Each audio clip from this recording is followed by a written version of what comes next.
At ang authorized filer account ng mga nominated at enrolled filers na magpapasa ng dokumento para sa kumpanya. Bago makapag-enroll, kailangang nakahanda ang lahat ng importanteng dokumento para maaprubahan ng inyong enrollment sa eFast.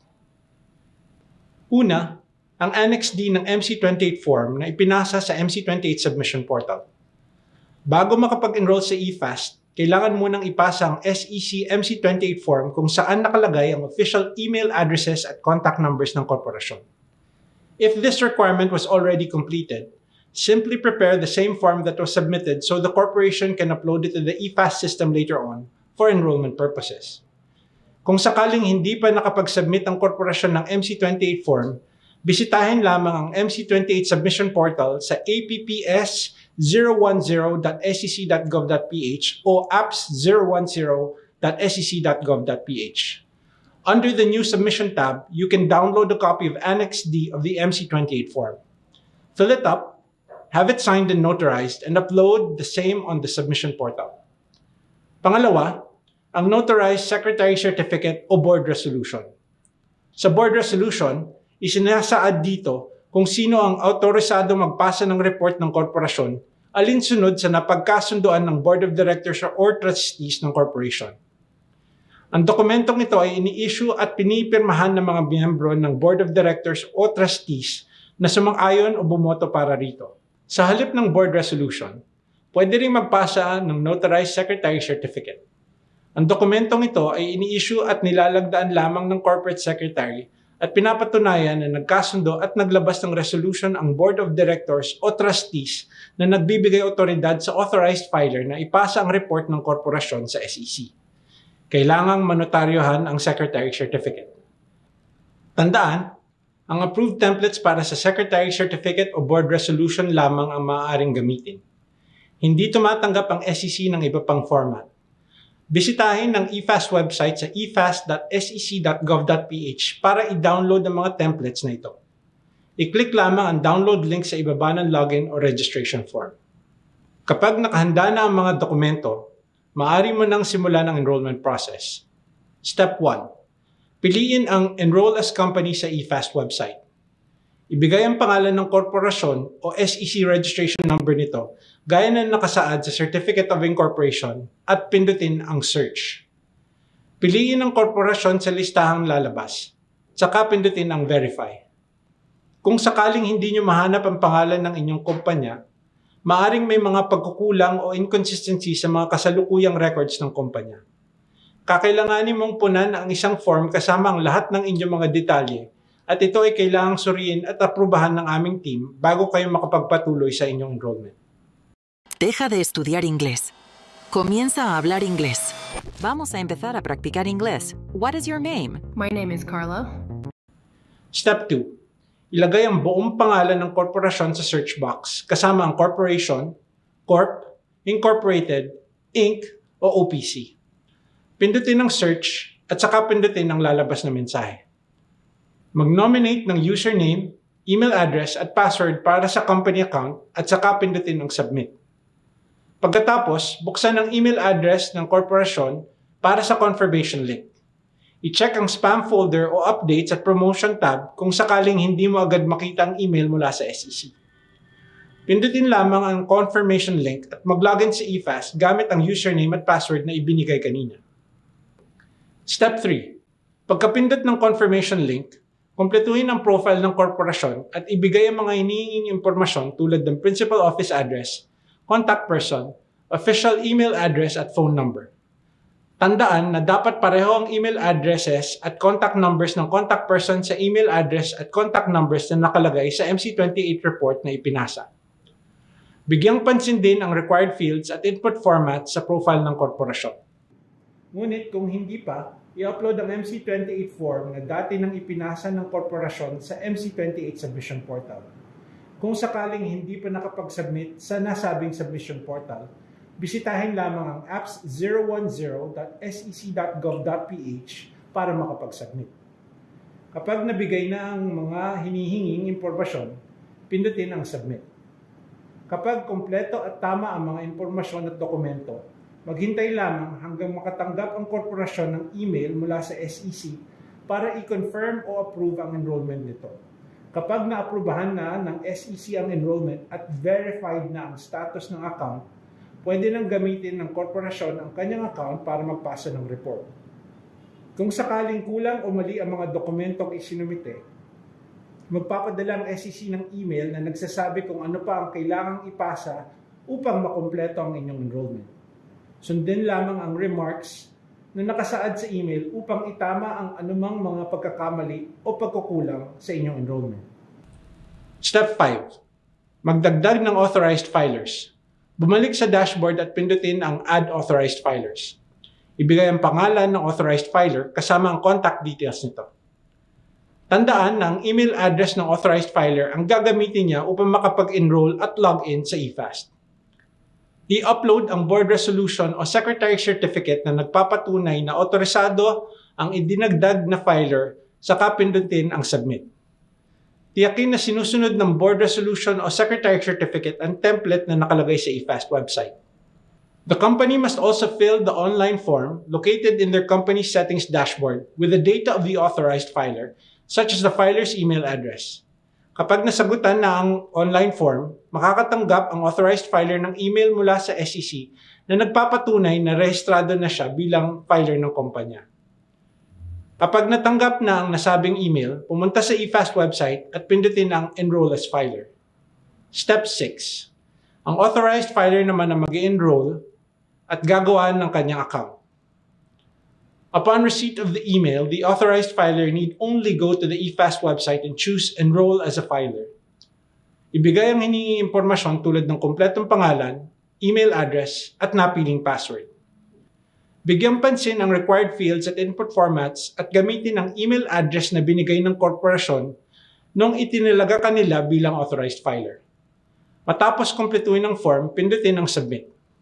Tulad ng enrollment para sa korporasyon, magpapadala rin ang SEC ng confirmation link sa email ng authorized filer. Step 7. Pindutin ang confirmation link. Huwag kalimutan ang username at password na ginamit para sa enrollment dahil ito rin ang gagamitin upang makapag-login at makapagpasa ng mga report gamit ang eFast. Isang beses lang kailangan magparehistro ang korporasyon sa eFast. Ngunit maaari itong magpalit o magdagdag ng authorized filer. Kailangan lamang mag-login sa eFast at pindutin ang Add Authorized Filer. The corporation may enroll multiple authorized filers pero isang filer lamang ang pwedeng maging active filer. Pwedeng i-activate o deactivate ng korporasyon ang authorized filer anytime. Depende sa pangangailangan nito.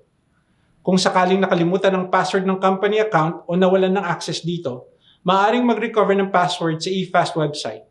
I-click lamang ang Forgot Password para ma-reset ang password ng company account gamit ang registered email address. A single authorized filer can also be nominated by several different corporations. This shows that the company outsources its filing to a firm. Accordingly, law, consultancy, and other firms providing related services to corporations may also be enrolled as authorized filers. Kapag nakapag-enroll na ang authorized filer, automatic nang magpapakita sa account niya ang iba pang korporasyon na magtatalaga sa kanya bilang authorized filer. Are you looking for a designer for your hotel project? It's not easy to find the ideal designer. Once the account is enrolled and verified, the corporation can now submit its reports. Tandaan na dalawang klase ng accounts ang pwedeng gamitin sa eFast. Una, ang account ng kumpanya at ikalawa, ang account ng authorized filer. For demonstration purposes, the account we will be using will be the company account. In order to upload and submit reports using the company account, please remember that there should be no active filer. Click on Authorized Filers on the left side of the screen and deactivate the active filer by clicking the Deactivate icon. Step 1. Ihanda ang Annual Financial Statements or AFS, General Information Sheet or GIS, o kung anumang report na ipapasa gamit ang eFast. Tandaan, may format na kailangang sundin depende sa report na ipapasa. May pananagutan ang mga authorized filers at signatories ng dokumento na tiyakin ang accuracy and completeness ng mga dokumentong isinumite. Makikita sa inyong eFast account ang required file format para sa mga ulat na ipapasa. Kung magpapasa kayo ng GIS, dalawang format ang kailangan nyong ihanda. Una, dapat naka-PDF format ang dokumento. Maaaring i-download ang GIS form sa SEC website. Ilagay ang hinihinging impormasyon gamit ang Microsoft Excel. Pagkatapos, piliin ang Save As at hanapin sa baba ang Save As file type. Piliin lamang ang PDF. Don't forget to save the entire workbook as PDF, hindi isang page lamang. Para gawin ito, bago i-save ang file, pindutin muna ang option sa pop-up window at piliin ang Save Entire Workbook. Pangalawa, i-print ang nasagutang GIS form, papirmahan at ipanotaryo ito. Pagkatapos, iscan ang napirmahan at nanotaryohang GIS form at isave bilang PDF. Tandaan na dapat hindi bababa sa 100 by 100 dpi ang resolution para malinaw at mabasa ang scanned copy ng ipapasang GIS form. Dapat nakasave din ang lahat ng pahina ng GIS sa isang PDF file lamang.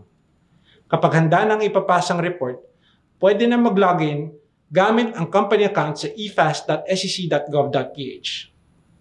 Step 2. Buksan ang forms at piliin ang Upload New Form. Magpapakita ang pop-up modal window gaya ng nakikita nyo ngayon. Upon selection, you will be asked to select the type of form you'll submit. Choose the correct form and fill up the needed information based on the report you will be submitting. Pagkatapos nito, pindutin ang Upload. Piliin ang report mula sa inyong files. Kapag na-upload ng dokumento, makikita mo na ito sa listahan. Tandaan na kung ang form ay lumabas na sa Uploaded Forms tab, hindi pa ito nasusumite. Kailangan mo munang punan ang karagdagang impormasyon bago ito maisumite. Step 3. Pindutin ang Submit/Edit button. Dito, maaari mong makita at baguhin ang mga detalye o palitan ng file na in-upload kung kinakailangan. You can confirm your submission in the pop-up modal window that appears. Once confirmed, the browser will take you to a page listing all the forms you submitted with the status of the document you just confirmed being submitted. Paki-check din ang Submitted Forms tab for confirmation kung nasubmit na ang nasabing form. There is a View button on the right-hand side of the row of your uploaded form in the list in case you need to review the form. Magpapadala ang SEC ng automatic reply sa email address ng korporasyon bilang initial na kumpirmasyon ng ipinasang report. Kapag katanggap-tanggap ang image quality ng ipinasang report, magpapadala ang SEC ng QR code via email. Magsisilbing patunay ang QR code na tinanggap na ng SEC ang ipinasang report. Pwede itong i-attach as front page or cover page ng inyong report kapag humingi ng kopya o proof of submission ang ibang mga ahensya tulad ng Bureau of Internal Revenue o mga bangko. Sakaling may issue ang dokumentong ipinasa, magpapadala ang SEC ng email kung saan nakasaad ang mga corrections o revisions na kailangang gawin. Magpapakita rin ito sa Reverted Forms na tab. Pagkatapos nito, kailangang i-resubmit ang naitamang version ng dokumento. Sundin lang ang karaniwang proseso ng pagsusumit na ginawa kanina. At tiyaking lalabas ang form sa Submitted Forms tab. Kapag na-resubmit na ang dokumento, makakatanggap ulit ng email notification. Muling susuriin ng SEC ang form. Kapag tinanggap na ito, magpapadala ng email notification ng SEC kasama ang QR code confirmation. Sa inyong eFast dashboard, lilipat din ang nasabing dokumento mula sa Submitted Forms tab papunta sa Accepted Forms tab. Ang date and time ng pagtanggap ng report ay ibabatay sa date and time kung kailan ito unang sinubmit sa eFast, sa kondisyon na ang napasang report ay kumpleto at naayon sa mga requirements. Ang report na reverted or rejected ay tinuturing na hindi na i-file o hindi natanggap. The corporation must resubmit the form in the event that it is reverted or rejected. Sundin lamang ang nakalagay sa remarks kung bakit ibinalik ang dokumento at i-re-upload ang naiwastong version sa eFast. Bilang isang korporasyong rehistrado sa SEC, kinakailangang magpasa ng annual reports tulad ng General Information Sheet at Audited Financial Statements taon-taon para mapanatili ang inyong good standing at na makaiwas sa penalties. With eFast, the SEC is giving corporations an easy and convenient way to comply with these reportorial requirements. Thank you and have a nice day.